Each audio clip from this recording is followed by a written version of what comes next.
जय हिंद दोस्तों आइए एक बार फिर से आप सभी लोगों का हमारे YouTube चैनल पर हार्दिक स्वागत है। दोस्तों आज के इस वीडियो के माध्यम से हम आपको फिर लेकर के चलेंगे उत्तर प्रदेश के एक बहुत ही बड़े मुद्दे के साथ, और वो मुद्दा है गठबंधन को लेकर।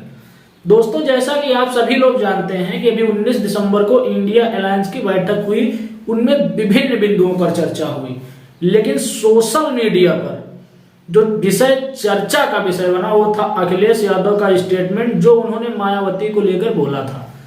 उन्होंने कहा था कि मैं किसी एक दल पर कोई बात नहीं करूंगा, और यहां तक चर्चा चल रही है कि उन्होंने कांग्रेस के सामने सबसे पहले ही ये प्रस्ताव रख दिया था कि अगर बसपा इस अलायंस में आएगी तो समाजवादी पार्टी बाहर हो जाएगी। दोस्तों आपको बताता चलूं, ये समाजवादी पार्टी का एक चोचला है, वो सब करने के लिए जो मैंने आपको पिछले वीडियो में बताया था। हालांकि अगर इस देश की अन्य पार्टियां बसपा को इस अलायंस में ले रही हैं तो समाजवादी पार्टी इस अलायंस से बाहर निकलकर कहीं नहीं जाएगी, लेकिन अभी वो बसपा को इस अलायंस में रोकने का प्रयास कर रही है। अगर बसपा अलायंस में आ जाती है तो अखिलेश इस अलायंस से निकलकर कहीं नहीं जाएंगे, और अगर गए भी तो जो वो सोच रहे हैं उसका उल्टा हो जाएगा। उन्हें अलायंस से बाहर जाने का बहुत बड़ा खामियाजा भुगतना पड़ेगा। खैर दोस्तों, ये तो है चर्चा का विषय।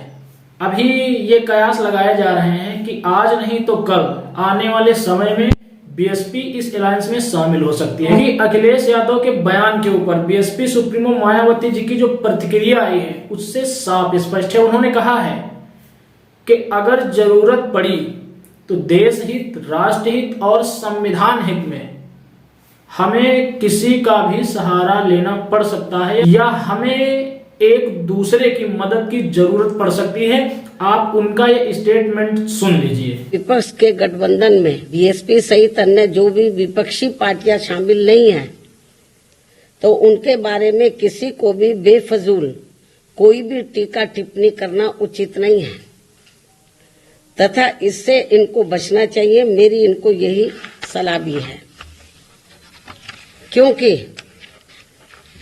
भविष्य में देश व जनहित में कब किसको किसी की भी जरूरत पड़ जाए ये कुछ भी कहा नहीं जा सकता है। अर्थात फिर ऐसे लोगों को व पार्टियों को भी काफी शर्मिंदगी उठानी पड़े, ये ठीक नहीं है। और इस मामले में खासकर समाजवादी पार्टी इस बात का जीता जागता उदाहरण भी है। तो दोस्तों आपने उनका ये स्टेटमेंट सुना। उन्होंने कहा कि कुछ लोग जो अलायंस में शामिल हैं वो उन पार्टियों को बिल्कुल टारगेट ना कहें, उनको भला बुरा ना कहें जो इस अलायंस में शामिल नहीं है। उन्होंने कहा इतना घमंड ठीक नहीं है, हमको राष्ट्र हित में कभी भी किसी भी दल की आने वाले समय में जरूरत पड़ सकती है। अगर अभी से लोगों का रिएक्शन ऐसा रहेगा तो आने वाले समय में हो सकता है लोगों को शर्माना भी पड़ जाए।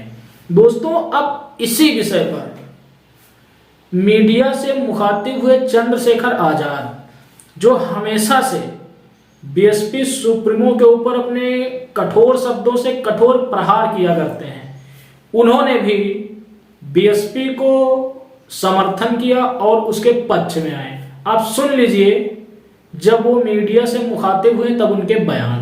मायावती जी ने इंडिया गठबंधन की मीटिंग के ऊपर कहा है कि इस गठबंधन में जो शामिल नहीं है उनके ऊपर कोई टिक्का टिप्पणी न की जाए। जी मैं उनकी बात से सहमत। मैं देखिए, जिन लोगों ने अलायंस बनाया उनकी वार्ता हुई, आपस में बातचीत करके उन्होंने अलायंस बनाया, तो उनको चाहिए कि किसी दूसरे व्यक्ति पे टीका टिप्पणी ना करें। लोकतंत्र सबका अधिकार है, लोकतंत्र है, सबका अधिकार है। चुनाव लड़े ना लड़े, कितने सीटों पे लड़े, ये उनका अपना मत है। कोई किसी के को लड़ा नहीं सकता, कोई किसी को रोक नहीं सकता। सबको अपने संवैधानिक अधिकार का प्रयोग करना है। तो मैं इस बात में बिल्कुल सहमत हूँ। मैं कहूंगा कि कोई किसी पर टीका टिप्पणी ना करे।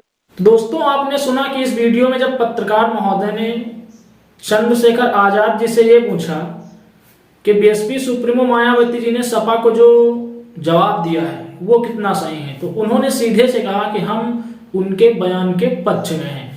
अलायंस में शामिल हुई किसी भी पार्टी को अलायंस से बाहर काम कर रही किसी भी पार्टी पर किसी भी प्रकार का कोई सवाल उठाना लाजमी नहीं है। दोस्तों, अगर देखा जाए तो बसपा और भीम आर्मी के बीच अभी तक जो दूरियां थी वो इस बयान से कहीं ना कहीं ऐसा लग रहा है कि आने वाले समय में कम पड़ जाएंगी। चंद्रशेखर आजाद वैसे हमेशा से ही बीएसपी से बात करने को उतावले रहे हैं, लेकिन बीएसपी ने ही कहीं ना कहीं उनको भाव नहीं दिया। ये बात लोगों को बुरी ना लगे, ये बात सच है। एक बार उनके बयान ने ये फिर साबित कर दिया है कि वो बीएसपी के साथ मिलकर चलना चाह रहे हैं। तो दोस्तों, हमारा तो यही कहना है कि अगर बीएसपी को लोग अलायंस में लेने से मना कर रहे हैं तो बीएसपी पूरे स्वाभिमान के साथ एक तीसरा मोर्चा बनाए, जिसमें इंडिया अलायंस में ना शामिल होने वाली सभी पार्टियों को एक साथ ले, चाहे वो एएसपी हो, चाहे वो असदुद्दीन ओवैसी की पार्टी हो। एक तीसरा मोर्चा उत्तर प्रदेश के अंदर बनाकर खड़ा करे और पूरी दमदारी के साथ चुनाव लड़े। फिलहाल दोस्तों, अगर बात बन रही है तो सभी दल बीजेपी को रोकने के लिए उत्तर प्रदेश में एक साथ आए। हमारी यही मंशा है। बाकी आप क्या चाहते हैं कमेंट सेक्शन में हमें जरूर बताएं। मिलेंगे एक अगले वीडियो में, तब तक के लिए आप सभी को मेरा सादर जय हिंद, जय भारत, जय संविधान।